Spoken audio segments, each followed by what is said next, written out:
అందరికీ నమస్తే అండి. తెలుగుదేశం పార్టీలో ఎమ్మెల్యేల పనితీరు మీద పార్టీ పెద్దలు, ప్రభుత్వ పెద్దలు అంటే చంద్రబాబు నాయుడు గారు, లోకేష్ గారు ఎప్పటికప్పుడు అప్రమత్తంగా ఉంటున్నారు.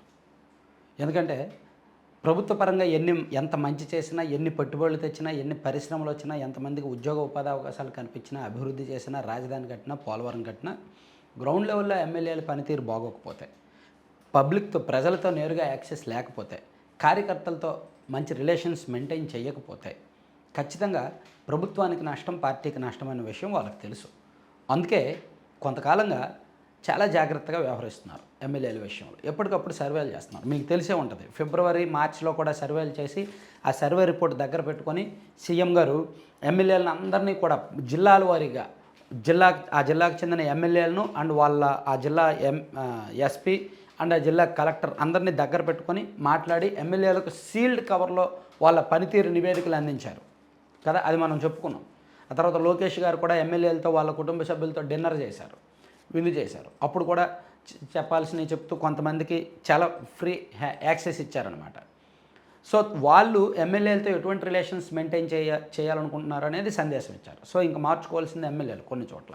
అయితే తాజాగా ఇప్పుడు ఏప్రిల్ మంత్ ఎండింగ్ తర్వాత ఈ మే ఫస్ట్ వీక్లో జరిపిన ఒక సర్వే ప్రకారం కూడా మ్యాక్సిమం కొంతమంది ఎమ్మెల్యేల పనితీరు మెరుగుపడింది, కొంతవరకు పర్వాలేదు గతంతో పోలిస్తే అనేది పార్టీ పెద్దల నివేదిక అనమాట. సో ఒక అంతర్గత సమాచారం ప్రకారం దాదాపుగా 72 మంది ఎమ్మెల్యేలు తెలుగుదేశం పార్టీకి 134 మంది ఎమ్మెల్యేలు ఉన్నట్టున్నారు కదా. మొత్తం కూటమిలో జనసేన 21 అండ్ బీజేపీ వాళ్ళు కాకుండా టీడీపీ వాళ్ళు 134 మంది ఉన్నట్టున్నారు. ఈ 134లో 72 మంది ఎమ్మెల్యేలు గ్రీన్ జోన్లో అంటే సేఫ్ జోన్లో ఉన్నారు.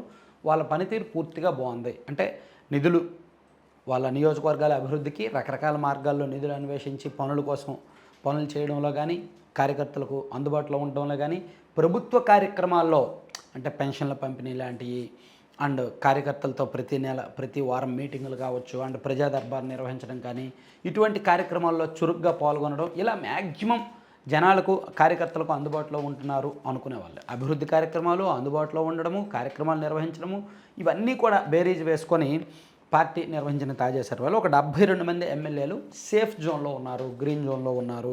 ఇంకా కొంతమంది రెడ్ అండ్ ఆరెంజ్ జోన్లో ఉన్నారు, అవి మళ్ళీ చెప్తాలే. సో వీరిలో ఎక్కువగా గుంటూరు జిల్లాలో ఒక 11 మంది అండ్ కృష్ణా జిల్లాలో 8 మంది, ఉమ్మడి గుంటూరు జిల్లా 11 మంది, ఉమ్మడి కృష్ణాలో 8 మంది అండ్ ఉమ్మడి ఈస్ట్ గోదావరిలో ఒక 6, ఉమ్మడి విశాఖపట్నంలో ఒక 8 మంది, శ్రీకాకుళం జిల్లాలో 4, విజయనగరం జిల్లాలో 3, ఇలా జిల్లాల వారీగా కూడా ఉమ్మడి పశ్చిమ గోదావరి జిల్లాలో 5 అండ్ ఉమ్మడి ప్రకాశం జిల్లాలో 6, ఉమ్మడి నెల్లూరు జిల్లాలో ఒక 5, కడపలో 3, కర్నూలులో ఒక 4 అండ్ చిత్తూరులో ఒక 4 ఎమ్మెల్యేలు, అనంతపురంలో ఒక 5 ఎమ్మెల్యేలు, ఇట్లా జిల్లాల వారీగా కూడా కొంతవరకు సెట్ అయినట్టు చెప్పుకుంటున్నారు. అంటే సీఎం గారు కౌన్సిలింగ్ ఇచ్చిన తర్వాత ఎమ్మెల్యేల చేతికి నివేదికలు వెళ్ళిన తర్వాత చాలామంది ఆ నివేదికలు చూసుకొని వాళ్ళకు అప్పటి వరకు తెలీదు, అరే పార్టీ ఇంత నిశ్చితంగా పరిశీలిస్తుందా. కమ్యూనిటీ వైజ్ ఒక నియోజకవర్గంలో ఒక 10 రకాల కులాలు ఉంటే, 10 సామాజిక వర్గాలు ఉంటే, ఆ 10 సామాజిక వర్గాల్లో కూడా ఎమ్మెల్యే మీద ఒపీనియన్ ఎలా ఉంది, గ్రేడ్లు ఇస్తున్నారు అనేది ఎమ్మెల్యేలకు అప్పటి వరకు తెలియదు. మొన్న 2 నెలల కిందట సీఎం గారు వాళ్ళ చేతికి రిపోర్ట్లు ఇచ్చే వరకు తెలియదు. వాళ్ళు ఓన్లీ కార్యకర్తల సమావేశము లేదంటే ప్రజా దర్బార్లో లేదో ప్రభుత్వ కార్యక్రమాలు మాత్రం అనుకుంటున్నారు. కానీ అనేక కోణాల్లో, అనేక అంశాల్లో పార్టీ తమ మీద పరిశీలన చేస్తోంది, నిఘా పెడుతోంది అనేది ఆ సీల్డ్ కవర్ రిపోర్ట్ వాళ్ళు చూసిన తర్వాత తెలిసింది. ప్రతి ఒక్కరికి 3 పేజీల రిపోర్ట్ ఇచ్చారు. అందులో చాలా సూక్ష్మమైన అంశాలను చూపించి రాష్ట్ర స్థాయిలో వాళ్ళ ర్యాంక్ ఇచ్చి వీళ్ళు మళ్ళీ గెలిచే అవకాశం ఉందా లేదా అని చెప్పారనమాట. సో అది చేతికి వచ్చిన తర్వాత చాలామందిలో మార్పు వచ్చింది. చాలామంది ఆలోచించడం మొదలుపెట్టారు, జాగ్రత్త పడడం మొదలుపెట్టారు. మేబీ అవినీతి వ్యవహారాలు జరిగితే జరగచ్చు కాక అవినీతి తగ్గింది అని నేను చెప్పలేను, కానీ పాజిటివ్ అంశాలను మెరుగుపరుచుకున్నారు. పార్టీ ఏ అంశాలను వారిని పరిశీలిస్తుంది అనే అంశాలను మెరుగుపరుచుకున్నారు. అది ఒక రకంగా పార్టీకి గుడ్ సిగ్నల్ అనుకోవచ్చు. స్టిల్ ఇప్పటికీ కూడా రెడ్ జోన్లో ఉన్న ఎమ్మెల్యేలు కూడా కొంతమంది ఉన్నారు. వాళ్ళు ఎవరు ఏంటనేది నేను నెక్స్ట్ వీడియోలో చెప్తాను. Thank you.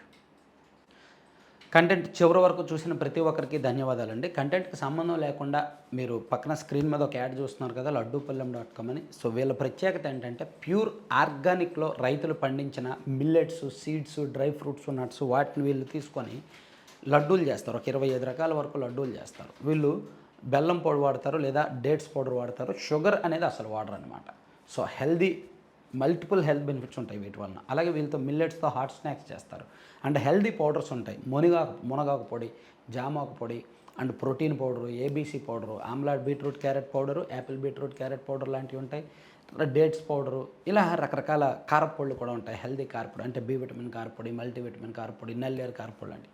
సో మీకు కావాలి అనుకుంటే లడ్డూపల్లెం.com సైట్ విజిట్ చేసి ఆర్డర్ చేసుకోండి, లేదా 9997839994 నెంబర్కి వాట్సాప్లో మెసేజ్ చేసి లేదా కాల్ చేసి ఆర్డర్ పెట్టుకోండి. ఒకవేళ ఎన్ఆర్ఐ ఎవరైనా అయితే మాత్రం నేరుగా వాట్సాప్లో ఆర్డర్ పెట్టుకోవడం మంచిది. Thank you very much.